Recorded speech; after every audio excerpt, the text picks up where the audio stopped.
Sup guys, Heat King here bringing you a review on Berserk. Holy crap, I didn't even know this came out until I think what, 3 days ago, and I read the chapter. I've just been trying to get my thoughts around it. But man, what a way to open up for this year.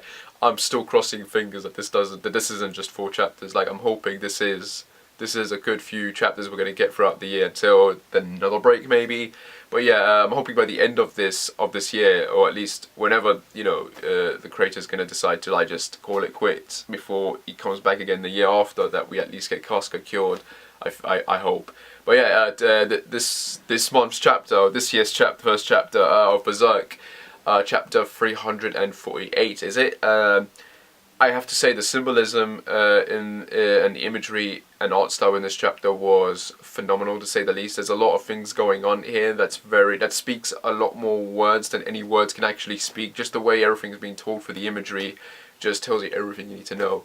So yeah, how does this chapter start? As you all remember, we left last time we left with the Elven King, or Queen as it were, sending Shiraki and Farnas into Casca's mind, or in a mine and that sort of, and they pretty much arrive in this world that's all dark and gloomy and gritty, and you've got the eclipse in the skies, and in the distance there's obviously a mountain which may or may not be the God Hand mountain that they're probably going to go to, and they start heading off to that direction, and all around them are these poles, these rags. Which kind of, it reminded me of the sequence from Mad Max Fury Road when the truck's going through the swamp and you got these crow people. That's kind of what this imagery reminded me of. But obviously there's meant to be more to it than that. And if you all realize that, because that's what the symbolism of this chapter is, that the rags obviously it reminded me of Guts's cape, and that's what it reminded me of. It's pretty obvious that's what it's meant to symbolize. The darkness and probably the darkness of the wolf or whatever it is. Of course, it's not a wolf, I believe, because the whole time I thought that the armor, the shape that it took, the Dragon Slayer armor or the Berserk armor, it was that of a wolf, but I think it's meant to be a hound, because in this chapter Farnas and Chirac, they encounter a dog, a hellhound, right? It looks like a very aggressive dog.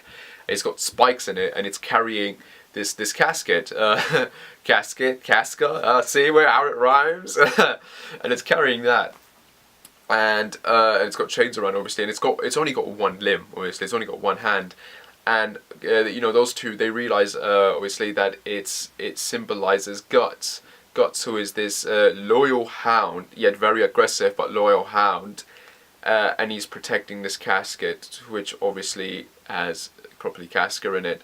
And the dog, it gets attacked by those rag demons that suddenly turn into bats, and they are spearing it, and it's not reacting or anything, it's not doing anything, it's taking the pain, the way Guts would do it when he's taking in the pain, people come and hurt him, but as long as no one else gets hurt, he's fine with him getting physically abused, and that's kind of what's happening with this dog here, until, those demons start attacking the casket, at which point it gets pissed off and it starts trying to fight them off.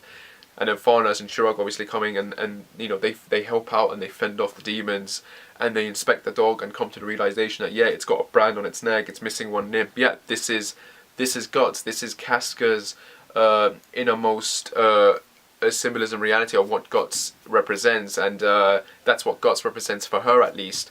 And it's symbolic because it makes you realize as well, because you have to keep in mind this is Casca's inner soul, I think, inner mind. And if that's how she perceives Guts, it just means that, she does see him as this protector, as this loyal hound that is very damaged, very frightening looking, but at least is still loyal to some extent, and, just gets hurt trying to protect us. So, in a way, it kind of shows that, Casca isn't as mindless as we would like to think. She does see him as that, but then you also have the rags, the demon rags, which obviously represent the darkness properly in Guts, that are attacking him. So it's obviously a symbolism representation of Guts attacking himself, or the hellhound, and that's what I meant in terms of the hellhound or the wolf. I always got confused thinking it was a wolf, but I think in this case it's confirmation, at least, that it's actually meant to be a dog, a hound, that always tries to take over Guts, and that's what he's got in him, raging in him, this hellhound, this raging hound that always tries to come out. and you know the rags sort of represent it as they are attacking him. It's like they're attacking himself, if you will. So I thought, yeah, the imagery of that is very beautiful, very haunting. You then got them inspecting the casket, obviously, and realizing that, yeah, the casket is obviously inside there, and they open the casket up, and, you know, I don't know what I was expecting to see. Honestly, I think I was expecting a corpse, maybe, or bones, or a skeleton. Instead, we get a broken doll.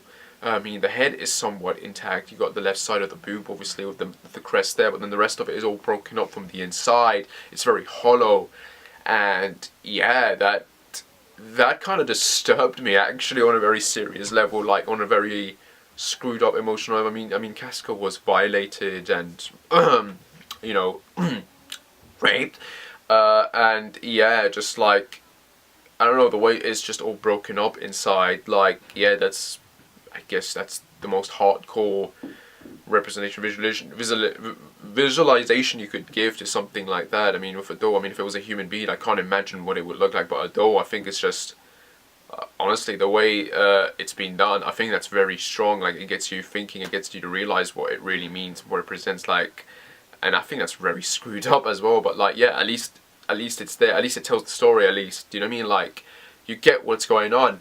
And then obviously inside, I honestly thought they would find like the fetus or like the baby inside it, you know, the child. But no, instead it's the Casca, I think, that they know, the part that is still alive, that they're most recognizable with, and they find that little one inside there. Obviously they leave it in because they don't want the wind blowing it away. But yeah, just you know, 20 chapters in, and that's this entire chapter just breathing with symbolism.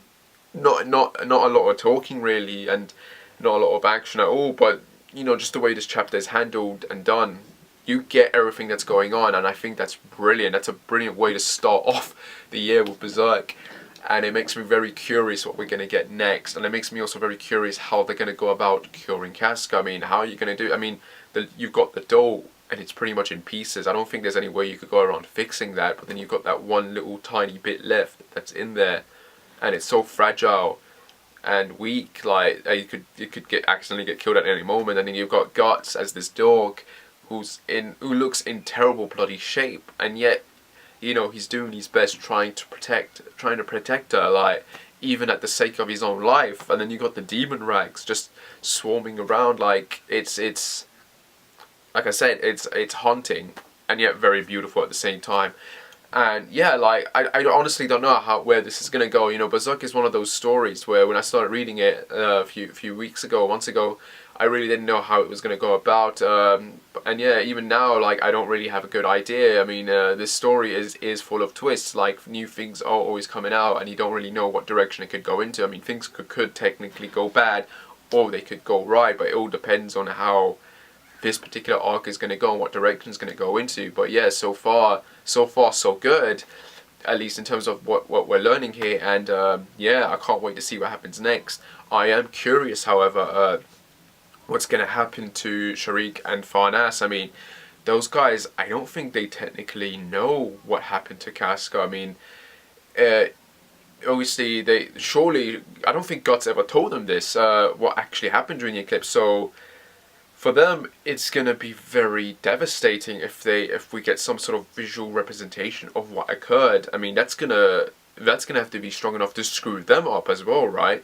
So yeah, it makes me very curious what negative effects it's gonna have on them. And obviously that mountain in the distance, it has to be the God Hand Mountain, right? Or maybe something else. So I'm very curious how that's gonna go by, what's gonna happen with that reveal there.